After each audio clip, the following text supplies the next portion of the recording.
네, 저번 시간 이어서 나르시시스트에 대한 이야기를 계속할 텐데요. 말씀드린 대로 영화 두 편을 소개해 드리려고 합니다. 이 영화는요, 꼭 어쩜 뭐 나르시시스트에 대한 어떤 영화라기보다는 그냥 간단하게는 기본적으로는 사랑에 대한 영화예요.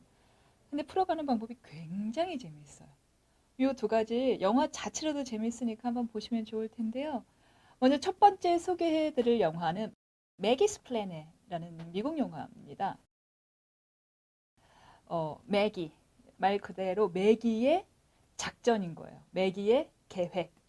줄거리를 말씀을 드리면은 매기가 여주인공이에요. 매기는 대학과 어떤 예술사의 중간에서 브릿지 역할을 하고 있습니다. 이게 다 포인트예요. 대학과 예술사의 브릿지 역할을 하는데 한겨울에도 늘 이렇게 역까지 오는 울스커트에 그것도 왜 펑퍼짐한 거 있잖아요.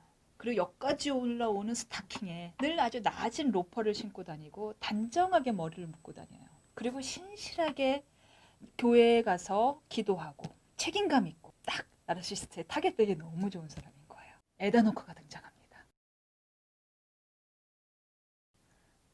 그의 이름은 존. 키 크고 잘생겼어요. 다시 알죠. 뭐. 유머 있어요. 나한테 막 저돌적으로 다가와요. 예술가예요. 소설을 쓴다는 거예요. 그는 약간 소년 같은 미소를 지을 줄 알고 울상을 지을 때는 뭐랄까 이렇게 감싸 안아주고 싶을 때도 있어요. 유부남이에요.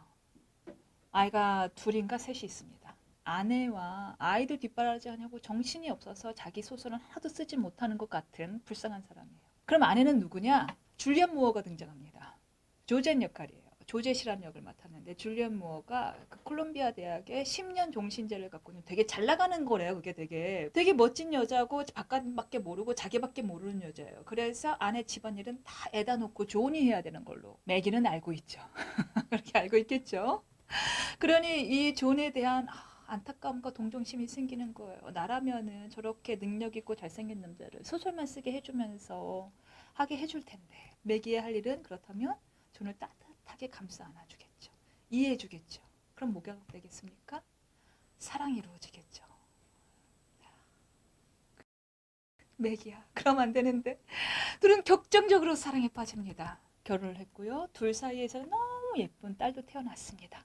머리가 곱슬곱슬거리는 예쁜 딸아이예요. 참고로 이 머리가 곱슬곱슬거리는 건 아주 작은 복선이 있어요. 이건 말씀드리지 않겠습니다. 스포일이기 때문에. 많은 것이 바뀐 것 같아 보여요. 근데 매기의 삶만 바뀌었습니다. 매기는요. 학교 일은 학교 일대로 하랴, 아이를 아이대로 버랴, 집안일은 집안일대로 하랴, 모든 게 정신이 하나도 없어요. 심지어 존과 조제 사이의 아이의 등하교도 어느새 매기의 몫이 돼버렸어요. 왜냐? 조제는 너무 잘 나가는 사람이라 허구헌날 출장 가 있거든요.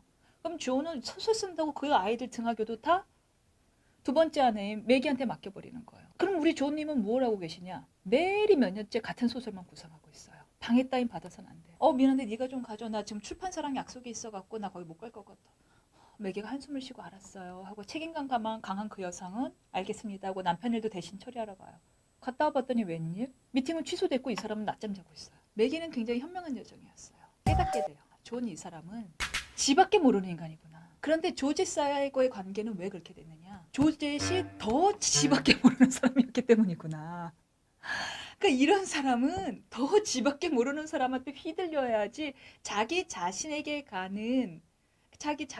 향해 가는 그 관심이 조금이라도 줄어든다는 걸 알게 된 거예요. 천적 관계라는 걸 알게 된 겁니다. 그래서 그녀는 계획을 짜기 시작합니다. 그래서 매기스 플랜이에요. 조젯을 만나러 갑니다. 미국 만나요. 물론 이제 살짝 미워는 해요. 네가 무슨 염치로 여기 왔니? 내 남편을 뺏어간 젊은 여자가 이렇게 하다가 그런데도 미국은 그러다가 잠깐 그러다가 어느새 같이 밥도 먹습니다. 집에 초대도 하고요. 그러면서 이제 본격적으로 논의를 하기 시작합니다. 바로 존의 처리 방법을요. 어떻게 존을 처리할 것이냐. 매기가 이야기를 해요. 존은 당신에게 돌아가야 합니다. 존은 여전히 조제 당신을 사랑합니다. 조제씨 가만히 생각을 해봤더니 자기도 생각해보니 그게 이렇게 나쁜 방법 같진 않아요. 이제 자기도 아는 거죠. 지 그 성질을 받아줬던 사람도 그나마 또 조제씨였다는 거를. 그래서 둘은 원대한 계획을 세우는데 두둥 결국에 모두 다 행복합니다. 그녀는 그래서 행복한 결말을 맞이했다라는 것이 이 영화의 결말이고요. 이 영화를 보고 난 다음에 저가 느낀 교훈은 역시 나르시스트는 지들끼리 지지고 볶고 살아야 된다는 거. 제발 제발 엄한 사람 괴롭히지 말고 본인들끼리 행복하게 살아라라는 것이 이 영화의 큰 결론이 되겠습니다. 그럼 이제 여기까지가 미국 영화였던 맥이스플레인이라면요. 프랑스 영화를 소개할 텐데 결이 많이 다릅니다. 제목은 몽루아입니다. 제가 또 이제 저도 가끔 있지만 프랑스어를 전공하지 않았습니까? 나의 왕이란 뜻입니다. My king. 이거는 당해보지 않은 사람이 아니고서는 나올 수가 없는 제목이에요. 왜? 그들은 감정에서 왕으로 행세하거든요. 상대는 철저하게 노예입니다. 감정을 쥐고 흔드는 나는 신하도 아니고요. 시녀도 아니고요. 그냥 종이 되거든요. 미국 영화보다 훨씬 조금 우울하고 심각하게 진행된다는 걸 알겠죠? 이 영화 속 남자 주인공은 뱅상 카셀입니다.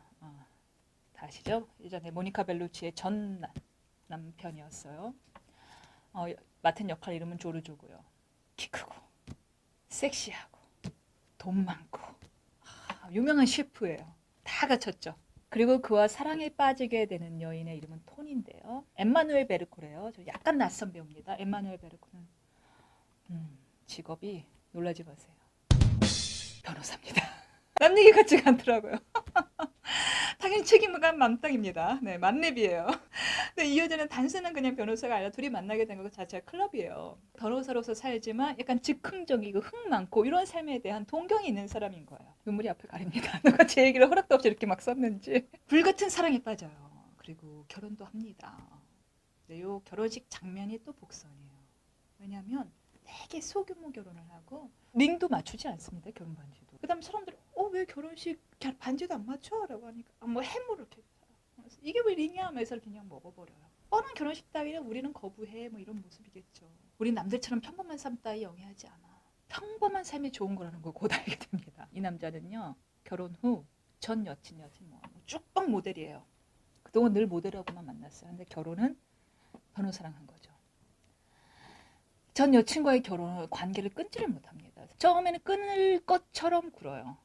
근데 이제 계속 반복이 되니까 결국 당연히 와이프인 토니로서는 화가 날 수밖에 없죠. 게다가 임신까지 했는데 딱 화를 낸 걸 빌미로 끊지 않습니다. 화를 냈다는 사실 자체를 용납하지 못하는 거예요. 네가 어찌 감히 나한테 화를 내. 근데 토니는 조르주를 너무 사랑해요. 더 사랑해요. 이렇게 되니 어떻게 되겠어요? 앞으로 화를 못 내요. 그냥 내가 안고 가는 수밖에 없는 거예요. 이 관계를 유지하고 싶으면. 게다가 임신까지 했는데 어쩌겠어요. 그러니 어쩌겠습니까? 점점 삶이 어두워져요. 그러자 조르조는 그 토니를 더 싫어하게 돼요. 왜? 어두워졌다 이거예요. 우울증에 걸릴 것 같다 이거예요. 그래서 만삭의 토니를 두고서는 각집을 차립니다. 미안하지만 너랑 24시간 붙어있다가 내가 미치겠어. 나 따로 살아야겠어. 미안, 여기 세 블럭 괜찮아. 거기가 코앞이야. 제가 늘 듣던 소리입니다. 각집. 근데 이 관계를 유지하려면요. 토니는 조르조를 이해하는 수밖에 없고요. 그러다 보니 토니는 조르조를 두고 여전히 조르조 아이를 두고 친구와 밤새 술을 마시고요. 혼자 여행을 가고 여전히 전 여친이랑 뭐 친한 남매 같은 소리 빙자해 가면서 이렇게 계속 만나다 아무런 소리를 못합니다. 오죽하면 그 토니의 남동생이 걱정하다 못해서 한마디 합니다. 비웃어요. 누나는 매형이 누나를 버리고 딴 여자랑 결혼을 해도 드디어 이 남자가 진정한 사랑을 알게 됐구나 하면서 이해하려 들 거야 라고 비웃기까지 합니다. 토니는 버티려고 합니다. 괜찮은 척해요. 그게 사랑이라면서. 그렇지만 밤에는 신경안정제를 먹어야지 잠을 들 수가 있습니다. 버티지 못하죠. 한 알 먹는 양이 늘어납니다. 천신만고 끝에 결국 그녀는 버티다 완전히 망가질 것 같으니 떠나기로 결심을 합니다. 그러자 조르조는 소리칩니다. 나도 너 사랑했고 나도 힘들었어. 안 놔주겠다는 거죠. 근데 그가 모르고 있는 것이 있으니 사랑의 크기가 달랐고 그래서 상처의 크기도 달랐다는 거예요. 서로 주고받은 사랑의 크기가 다른데 어떻게 상처의 크기가 같겠습니까? 하지만 그 사람은 자기 사랑과 자기 상처만 알아요. 그리고 이렇게도 외칩니다. 난 원래부터 이런 놈이었어. 네가 그거 알고 나 사랑한 거잖아. 결국 그녀는 몇 번을 다시 받아주고 떠나고를 반복하다가 그를 떠나기 위해서 어떤 일을 벌이느냐. 무릎을 부러뜨립니다. 알프스 산맥에서 쭉 뒤에서 아이가 마마 하면서 외쳐요. 너무 빠르니까. 그러면서 무릎이 부러지거든요. 사고인 것처럼 보이지만 사실 이 여성이 입원한 재활원의 의사는 말을 합니다. 그것은 너의 고의였을 거라고. 당연히 믿지 않죠, 이 여성도. 왜요? 무릎이 불어로 뭔지 알아요? 주누예요 라고 하면서. 발음이 똑같은 게 뭐냐면 주, 철자는 다릅니다. 주가 나고 누가 우리거든요. 당신은 관계를 부러뜨리고 싶은 것입니다. 그래서 무릎을 부러뜨릴 것입니다. 그래서 당연히 비웃죠. 내가 어깨가 다친 거면 뭘 하려고 했어요. 뒤로 굽혀서만 앞으로 가는 관계. 무수히 상처를 주면서도 떠나보낼 수도 없는 지독한 관계. 이게 영화의 포스터에 적혀있는 캐치프라이즈였습니다. 프랑스랑 미국식의 서술 방식이 참 많이 달라요. 그렇죠. 프랑스 영화는 그 고통 자체를 굉장히 섬세하게 다루는 반면에 미국 영화는 뭐 미국답게 사이다 해결 방법. 프랑스 영화는 해피엔딩과 새드엔딩의 그 어디쯤에 좀 이렇게 중간쯤에 위치한 오픈엔드를 취했다면요. 미국 영화는 확실하게 해피엔딩입니다. 여러분들은 어떨지 모르겠는데요. 저는 시원하고 깔끔한 거 좋아요. 저는 제가 생각보다 맨날 정에 이끌리고 흐리멍텅하게 사는 스타일이거든요. 그렇게 막 제 말투처럼 단호하지 않아요. 제 삶이. 그러다 보니까 그냥 단호하고 깔끔한 방식이 좋더라고요. 제가 지금까지 지난번에 이어서 이렇게 3가지 컨텐츠를 소개해드렸는데 이제 나르시스트들의 이제 행동 패턴을 알고 난 다음에는 아마 자연스럽게 그런 의문이 들 겁니다. 이들이 사랑을 하기는 했나? 네. 저도 늘 궁금했어요. 넌 날 사랑은 했니?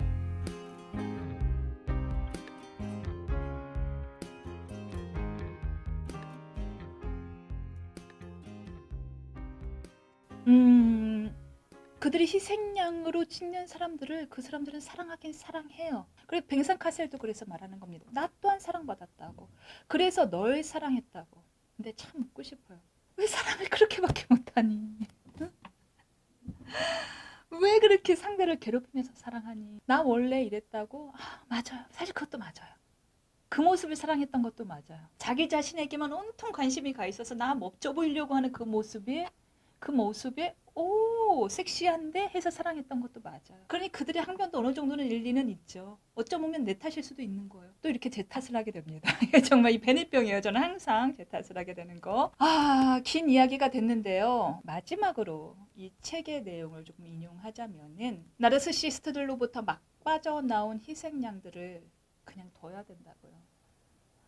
왜냐하면 그들은 빠져나오는 데에만 정말 큰 에너지를 썼기 때문에 막 빠져나온 사람들을 상대로 네가 자초한 일이야. 너 왜? 너 남자 보는 눈 좀 키워. 이렇게 힐난하고 비난하는 건 정말 너무너무 큰 상처가 됩니다. 이미 내가 만났던 사람들로부터 끊임없이 죄책감을 주입받아 왔으니까요. 남들 더는 죄책감을 주입하지 않으셔도 됩니다. 충분합니다. 그러니 책망은 부디 나중에 해주시고 조금 더 회복되어 이렇게 올라올 때까지 내버려 두시면 좋을 것 같습니다. 네, 그러면 저는 어느 정도 회복이 됐냐고요? 됐습니다.